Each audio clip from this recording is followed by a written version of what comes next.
Salam damai sejahtera di dalam Tuhan kita Yesus Kristus. Shalom. Puji Tuhan, kita tiba lagi pada hari yang baru dan kita jumpa dalam renungan pagi kita untuk hari ini, dan khususnya hari ini Selasa 17 Agustus tahun 2021. Sebagai warga negara Republik Indonesia, kita merayakan hari ulang tahun kemerdekaan Republik Indonesia yang ke-76. Puji Tuhan untuk kemerdekaan ini, dan mari kita dengarkan pekabaran firman Tuhan pada pagi hari ini dengan judul Janganlah bermegah dalam talenta dan pengaruh. Sekali lagi, renungan pagi kita dengan judul Janganlah bermegah dalam talenta dan pengaruh.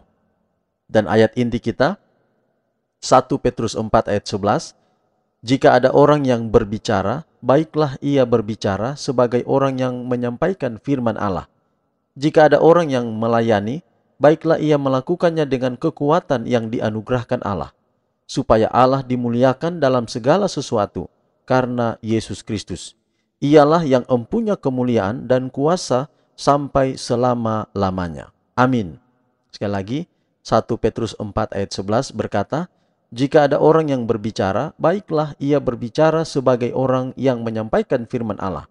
Jika ada orang yang melayani, baiklah ia melakukannya dengan kekuatan yang dianugerahkan Allah, supaya Allah dimuliakan dan segala sesuatu karena Yesus Kristus. Ialah yang empunya kemuliaan dan kuasa sampai selama-lamanya. Amin. Saya ulangi kalimat tadi, supaya Allah dimuliakan dalam segala sesuatu karena Yesus Kristus. Kristus adalah teladan kita. Dan mereka yang mengikuti Kristus tidak akan berjalan dalam kegelapan, karena mereka tidak akan mencari kesenangan mereka sendiri. Untuk memuliakan Tuhan akan menjadi tujuan terus-menerus dari kehidupan mereka. Tetapi berapa banyak orang yang telah dipercayakan talenta-talenta dan pengaruh telah kehilangan pandangan terhadap teladan itu dan mengikuti standar dunia. Orang-orang yang telah diberkati dengan banyak uang, dengan rumah dan tanah, umumnya melatih anak-anak mereka untuk hidup bermalas-malasan dan memanjakan egois. Dengan demikian mereka menjadi tidak berguna untuk kehidupan ini dan tidak layak untuk kehidupan kekal yang akan datang. Pemuda saat ini dididik untuk percaya bahwa uanglah yang menjadikan orang. Kekuatan kita bukanlah dalam talenta, pendidikan, atau kekayaan kita, juga bukan dalam popularitas kita. Itu adalah pengorbanan diri, ketaatan sukarela kita kepada Yesus Kristus. Mereka yang benar-benar menyerahkan semua kepadanya akan membawa pengaruh yang besar dan akan membawa orang lain bersama mereka, karena mereka berjalan dalam terang. Kekuatan otak tidak akan efisien, kekuatan dompet tidak berarti sedikit pun dengan Allah. Tetapi kekuatan hati, kesalehan yang menyeluruh, kesetiaan yang rendah hati akan besar pengaruhnya yang sangat menarik. Apakah kita tidak akan menyerahkan diri kita kepada Tuhan tanpa syarat Kristus, Raja kemuliaan, menyerahkan dirinya sebagai tebusan bagi kita? Dapatkah kita menahan sesuatu daripadanya? Haruskah kita menganggap kita yang miskin dan tidak layak ini? Terlalu berharga atau waktu dan harta kita terlalu bernilai untuk diberikan kepada Yesus? Oh, tidak. Penghormatan terdalam dari hati kita, pelayanan paling terampil dari tangan kita, talenta, kemampuan, dan kekayaan kita, semuanya adalah persembahan yang terlalu buruk untuk dibawa kepadanya, yang telah disembelih dan telah menebus kita bagi Allah. Dari tiap-tiap suku dan bahasa dan kaum dan bangsa. Jadi saudara, renungan hari ini mau menegur kita.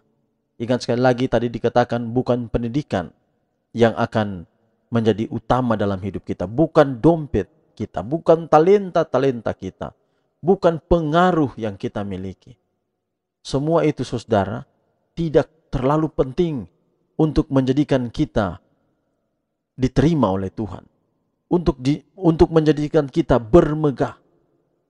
Untuk menjadikan kita bermegah, untuk menjadikan kita diakui oleh Tuhan, adalah kesalehan kita, adalah kesetiaan kita, adalah kebenaran yang kita hidupkan dalam kehidupan kita setiap hari.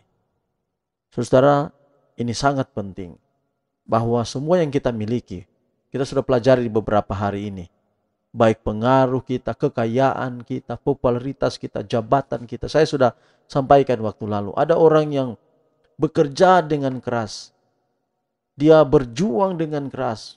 Mengejar cita-cita, mengejar karir, jabatan. Tetapi dia tidak memiliki kenikmatan di dalam hidup. Sampai satu kali dia berkata untuk bagaimana meminta pertolongan Tuhan. Pertolongan Tuhan adalah kita akui semua itu penting.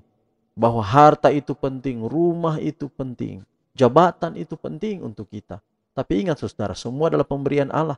Bahwa yang paling terpenting adalah kita hidup dekat dengan Tuhan. Hari ini, kalau saudara memiliki pengaruh, saudara memiliki harta, memiliki uang, memiliki talenta, mari gunakan semuanya untuk kemuliaan bagi dia. Bagaimana untuk menjadi kemuliaan bagi dia?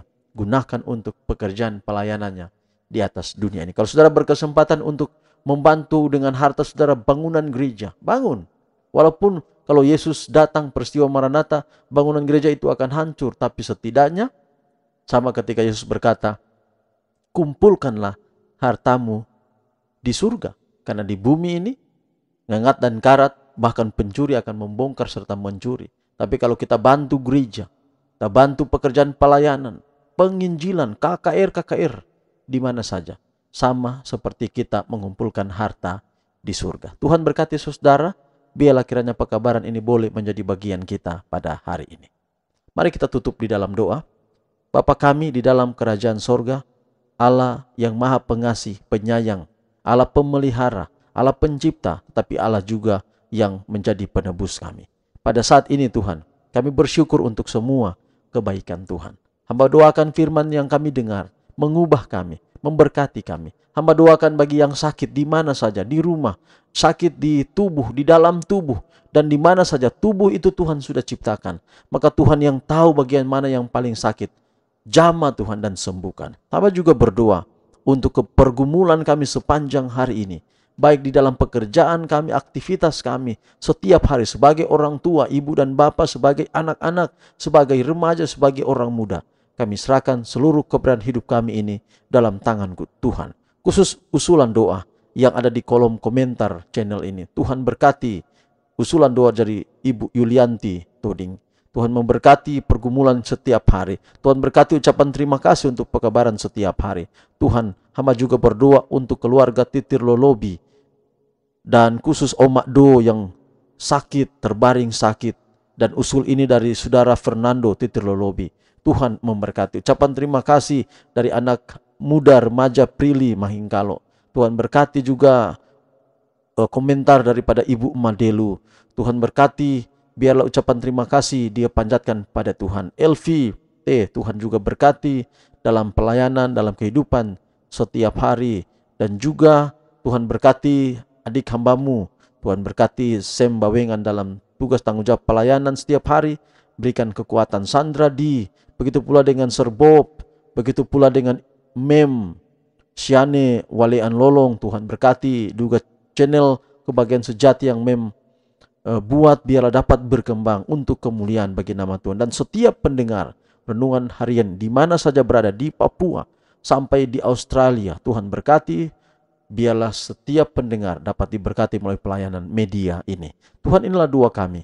Terima kasih Tuhan, tangan-Mu yang tidak kami lihat, letakkan di kepala kami. Dengan iman kami percaya Engkau menjamah kami. Melalui kasih karunia-Mu, damai-Mu di dalam Tuhan Yesus Kristus, dan kuasa Roh Kudus menaungi hidup kami. Terpuji nama Tuhan, dalam nama Yesus kami telah berdoa. Amin. Salam damai sejahtera bagi kita semua. Tuhan berkati kita. Selamat hari ulang tahun Dirgahayu RI ke-76 Merdeka.